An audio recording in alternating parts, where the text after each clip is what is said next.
Welcome to another episode of London Lights. Today I'm very pleased to have as my guest Dr. Robert Litchfield, and we're going to be speaking about a London medical legend, Dr. Peter Fowler. Dr. Litchfield, welcome to London Lights. Thanks so much, Dan. Appreciate you inviting me to join you. Yeah, it's my pleasure to talk about this medical icon who was from London, Ontario, and practiced here for many years and established the Fowler Kennedy Sports Medicine Clinic. But first, let's start with you. In your own right, you are something of a London medical legend, Dr. Litchfield. I just want to read your bio real quick, okay?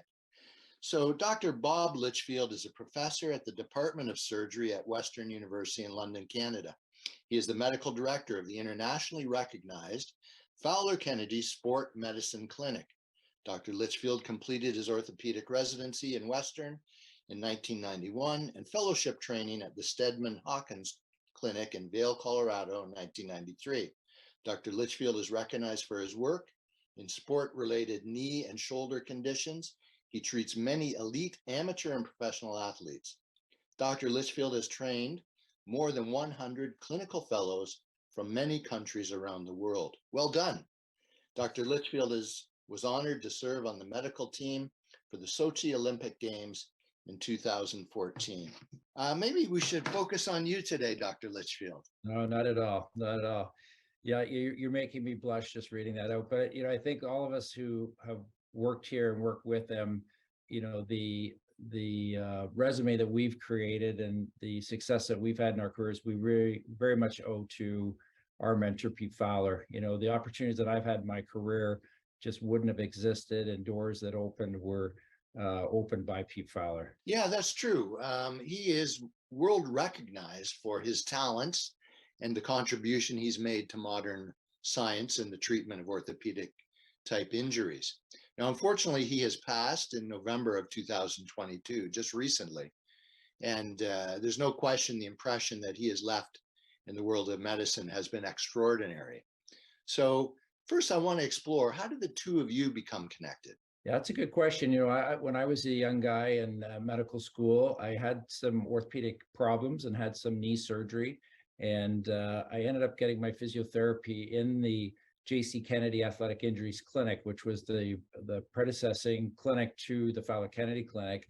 Was in the basement of Thames Hall, kind of a bit of a dungeon down there, and had outstanding care, and kind of met the sport medicine team. And I came from a bit of an athletic background, never a participant rather than an elite athlete of any kind. But marrying together sort of science and sport just sort of really appealed to me. And I didn't know what I wanted to do in medicine at that stage, but seeing what the surgeons did as part of that, my experience really led me down the path towards orthopedics. And when I got into orthopedics, I immediately was drawn to the sport medicine side of orthopedics, and I wanted to spend some time with Dr. Fowler. So we arrange what's called electives, where we kind of observe and follow behind the legend and see what he does. And certainly I was inspired by just how he interacted with his team and people around him, how he asked, people's opinion that you would think are many layers below him. He was just an incredible man. And so I thought, that's who I want to be. I want to be like this guy. Well, that's great. And I'm so glad that we can talk about him and about yourself today, because I think many of us take the world of medicine for granted and the incredible accomplishments that have occurred over the last number of decades. I recall reading recently that if you had a compound fracture, meaning a fracture where you broke a bone and it broke through the skin, it wasn't that long ago. That was a death sentence. But because of the wonders of science and antibiotics and the advances that have been made in medicine with people like yourself, Dr. Fowler, we've moved a long way from that to the point where you restore people's lives and their quality of life. And hats off to the whole group of you. And that's why I'm pleased we can talk about Dr. Fowler today.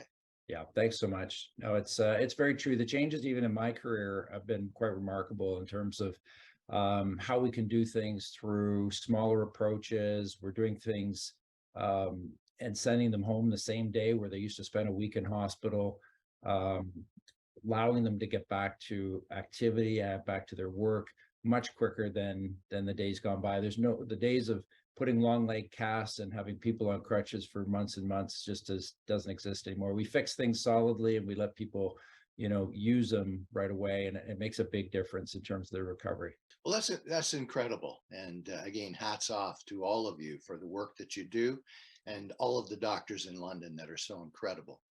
I want to back up though a little bit. So when I was a student in high school and then in university, I was kind of naive about medicine and what was going on. But I remember hearing that NHL athletes that were getting injured, the athletes that I love to watch play hockey, would go to a clinic somewhere in the US or even in Britain or something once they were injured. And then I noticed a trend happening where some of these elite athletes were coming to London, Ontario.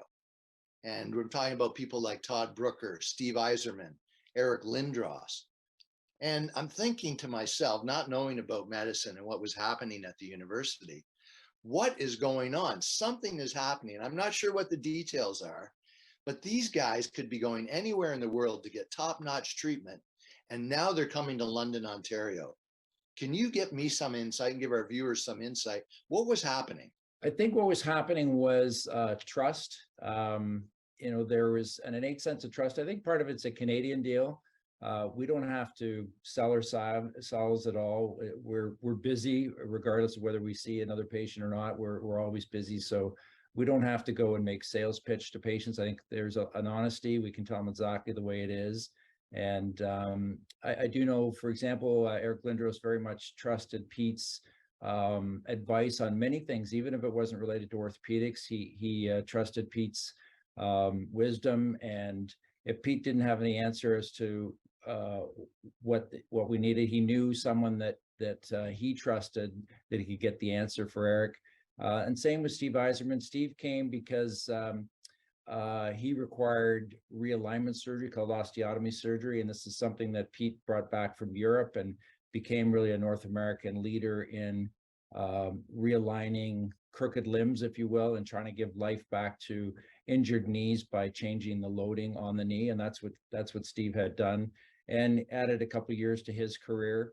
So I think there's just a sense of trust. And if you met Pete, you would know immediately you could trust him. He was someone who warmed up to you on a personal level very quickly, got to know you as a person first, and then would get to know your medical problems second. And I think connecting those two things is really important, understanding the needs of an individual athlete rather than diving right into what is the MRI all about or what is the knee exam about. You got to know the person first, and I think they really felt they could trust him. Availability is the other thing. He's just one of those guys who you can pick up the phone and talk to at any given time. Those that ski up in the Collingwood area and up in the escarpment are aware that there'd be endless skiers injured that would show up at Pete's Chalet at the end of the day, looking for the master to examine their injured limbs and decide whether it was a problem or not. So I think those are the things that endeared athletes to Pete, is just the availability and the honesty. Well, it's interesting you say that. I did an interview recently with David Shore from Hollywood. He's the creator of the show called House. I'm not sure if you've ever watched that show, but know House very much. it's Yeah, based as one of our former trainees, just as a little anecdote, one of our fellows from Australia, his brother is in House. So that's Jesse Spencer. So his brother, Luke Spencer, was one of our trainees, and he brought Jesse actually to the clinic one day, and our nurses got looking, say, I think I recognize that guy. Who is he? And then they realized they knew him from TV. Otherwise, we just knew him as Luke's brother. That's funny. What's interesting about that show, of course, is you have a doctor with a terrible bedside manner in the TV show, but he's effective at getting good results for his clients, his patients. I'm talking like a lawyer here, sorry. But it sounds like Dr. Fowler was the whole package. So he wasn't just effective at what he did, but he also had the bedside manner, caring first about the patient, getting to know the patient, earning the trust, and then focusing on the problem. Is that a fair assessment? That's a fair assessment. Yeah. I mean, sometimes some people would say his bedside manner was was a little crude at times, but he got away with it. It was always done with some humor, and I think he read patients very well and understood when he could use certain words and when he couldn't. Well, just before we go to break, I want to talk about the procedure itself, the one that was, I guess, an innovation, a radical change from the old way of doing things. So if someone injured a knee, they used to go in, as you say, you'd take a week in hospital, you'd be in a cast, it would go on forever and ever, it seemed. And was Dr. Fowler the innovator, the inventor of this technique, which we call arthroscopic surgery, which was opposed to going in the old way, cutting everything open, but now going in with a small pinpoint to deal with the problem? Tell me about that procedure. Yeah, so arthroscopy is really a tool. It's using a scope to direct surgery rather than having to open things up to see what's going on. We put a camera inside, and many areas of medicine have done this. You have laparoscopy in the belly, and cardiac surgeons are now using it in the chest. So there's cameras used everywhere, but I would say orthopedics, we were early in terms of adopting minimally invasive use of a camera, the arthroscope. And the arthroscope was introduced to North America through Japan. A surgeon named Watanabe really popularized it, I think in the 1950s, I want to say. And this was brought to North America by Bob Jackson, who was a great pioneer from Toronto, and in fact was named by Sports Illustrated one of the top 50 most influential people in sport because he brought the arthroscope to North America. And Pete and Dr. Kennedy appreciated that this is what the future was going to be. And Pete went over and spent some time with Bob Jackson, and it was very primitive at that stage. They literally put their eyeball up to the scope, put it inside a joint, and then they could figure out what was going on, because up till then they couldn't tell what was going on. We didn't have MRI, but you could examine a knee and then you're kind of guessing what's going on inside, and then you lead to a big open operation. So this way, the first part of it was putting the scope in, finding out what was going on, and then still doing old-fashioned surgery by opening up the joint. And then the next iterations were actually figuring out how to use the camera to put tools in through just small poke holes. And that's where we are today, where almost all surgeries now are done with this camera assistance, minimally invasive, and it led to a whole technology. There's all kinds of new tools, techniques, implants, allow us to treat our patients. So it's just evolved dramatically. And Dr. Fowler, I wouldn't say he was the originator, but certainly he was someone who propelled it forward in a great way, certainly in Canada and North America. And I remember there was a lot of excitement locally and outside of London about this procedure. Funny story, as a lawyer in training and learning about medicine, a friend of mine was Dr. Howard Cameron, who is a surgeon that I think you know, and he knew Dr. Fowler, and he brought in one of the videos of one of your group's surgeries, which he showed to a room full of lawyers. And all of a sudden we heard a thud during halfway into the video because one of the lawyers had passed out from what the graphic images on the video. We all had a good laugh about that. But we have to take a quick break. Stay with me, and we'll be back in a moment talking with Dr. Litchfield about the one and only legendary Dr. Pete Fowler.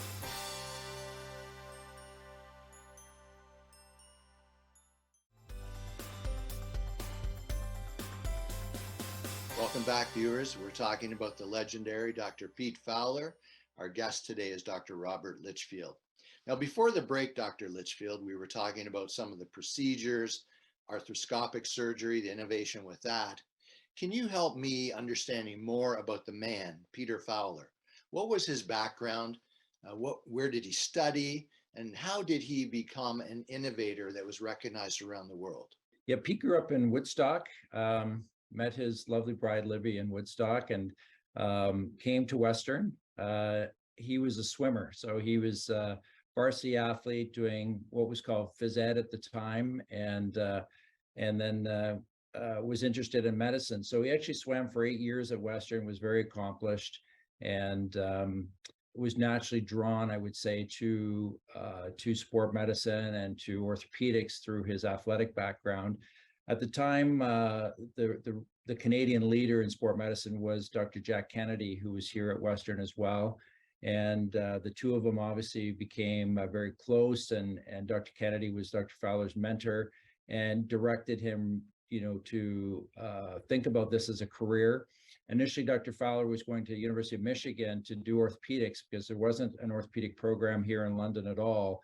And Dr. Fowler went down to Michigan and was given a call by Dr. Kennedy, said, get yourself back here. We're going to do this here in London. We're going to start an orthopedic program. So Dr. Fowler was the very first resident within the Western's orthopedic program, which has really become a very high profile program and really one of the leading programs in the country, thanks to Dr. Kennedy. And Dr. Kennedy's vision was London's not such a big place, so we better become very specialized. So rather than being general orthopedic surgeons, you're going to be specialized either in children's orthopedics or in sport orthopedics or trauma or some other area of orthopedics, and be very focused in your care and in your research so that you actually have prominence in the world. And that formula paid off tremendously. Initially, Dr. Fowler came back doing some pediatric orthopedics. He looked after many patients down at the Thames Valley Children's Center. But as Dr. Kennedy's career wound down, he was the sport guy. Pete really assumed that role of a sport medicine physician as Dr. Kennedy unfortunately passed away in 1983, and that really left everything to Dr. Fowler at that stage. Well, I'm glad you touched on that. We think of London, small town. We're really on the world of medicine at the very least, and other areas that I've talked about on this show, entertainment, etc. We're really punching above our weight in terms of our population over the years. Yeah. So I'm curious about Dr. Fowler. I know he attended Western. Some say that if he was cut and he was bleeding, he'd be bleeding purple. Instead of red. He was that dedicated. He was a Western man all the way. And do you think the fact that we have the university here and that it excels so much in the program of medicine has been a factor in all of this? Yes, I mean, there's been so many great pioneers coming from London. You can go back, to Dr. Charlie Drake, for example, in neurosurgery. We've just had many really prominent people for a smaller center. And I think that it's about an ethic. It's about it gets passed down from one generation to the next, what's expected of you, how you conduct yourself. The reputation has really been maintained by a lot of individuals. It's not one person, but it is a culture that develops. And I guess it's our job to maintain the culture. And I see the sign behind you, the Fowler Kennedy Sport Medicine Clinic. I know we in London take it for granted. I play hockey.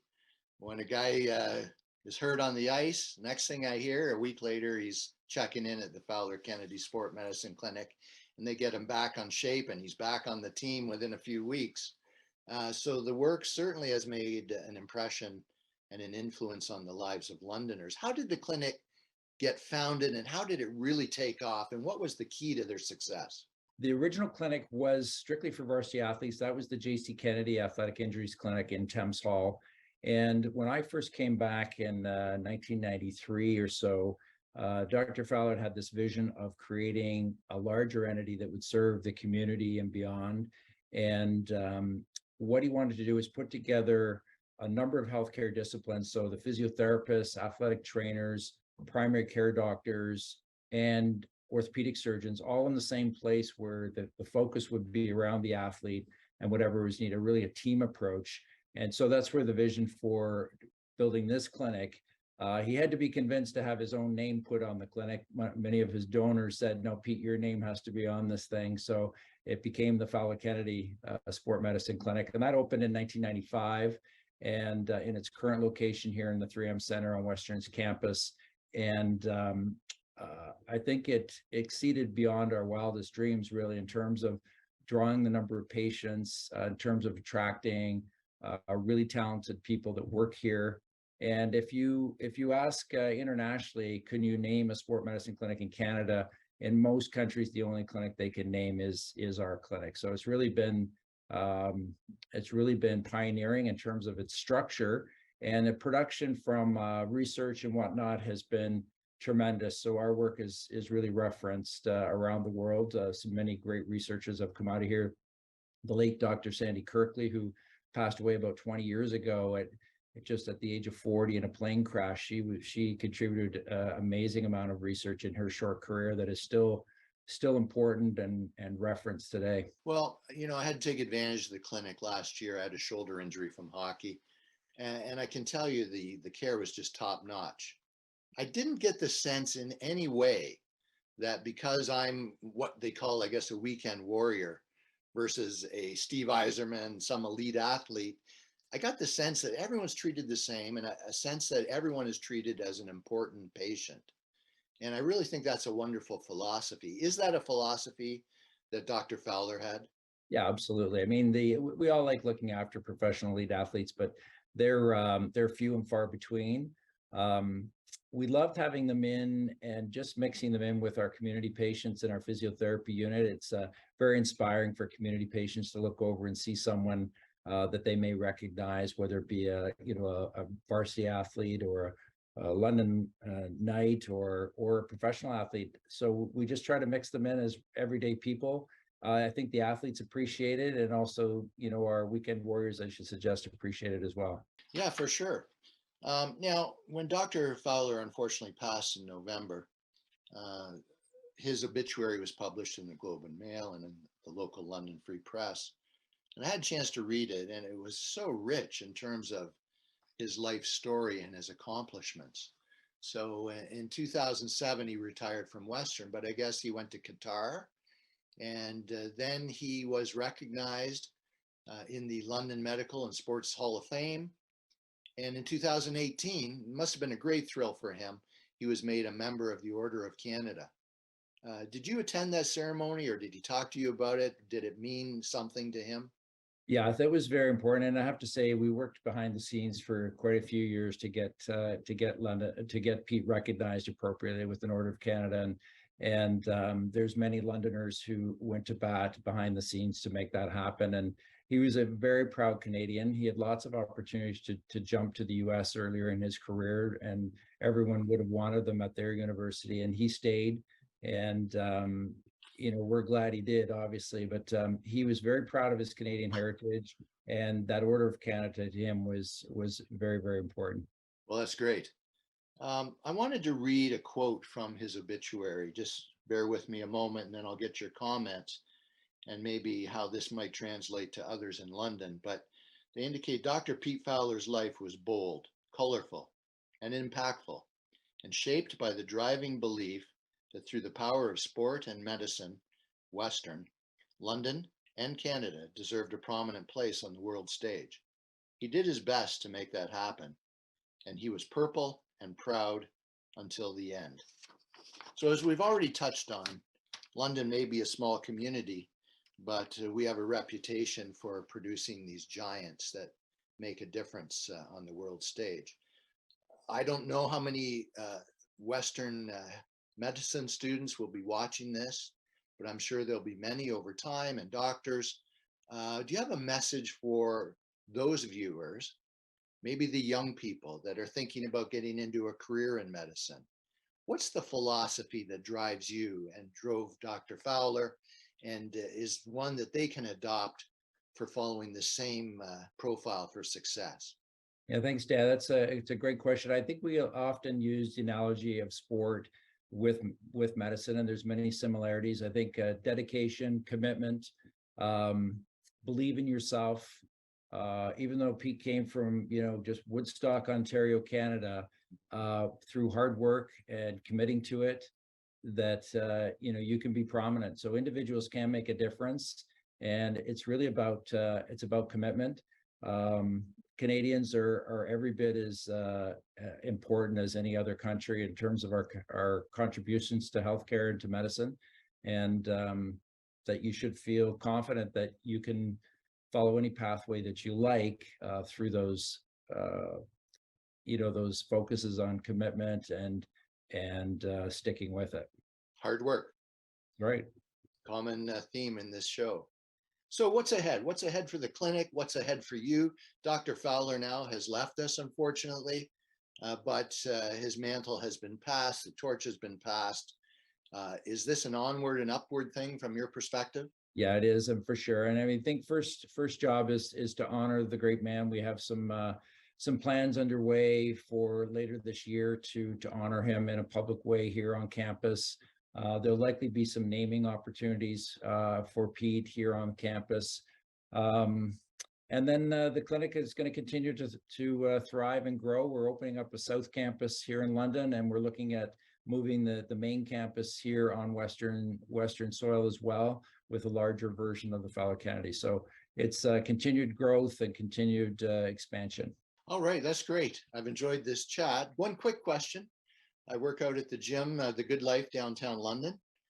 There was a satellite clinic there, and I see people knocking at the door there about once a week. Let us in. We want into the clinic, but I guess COVID took a toll. Do you see that reopening anytime soon?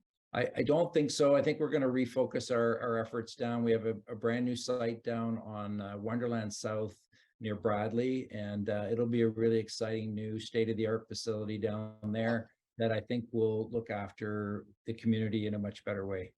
Well, that's fantastic. Dr. Litchfield, a pleasure speaking with you. And I know you were honored to be able to speak about Dr. Pete Fowler. I'm honored to talk about him. I'm honored he was a member of our community. He's definitely a London light, as are you. And we just want to encourage you and all the doctors that provide these important services to us in the community. Keep up the good work. We appreciate it very much, and all the best to you, and honoring Dr. Fowler's legacy in the coming days. Thanks so much, Dan. It's been a pleasure.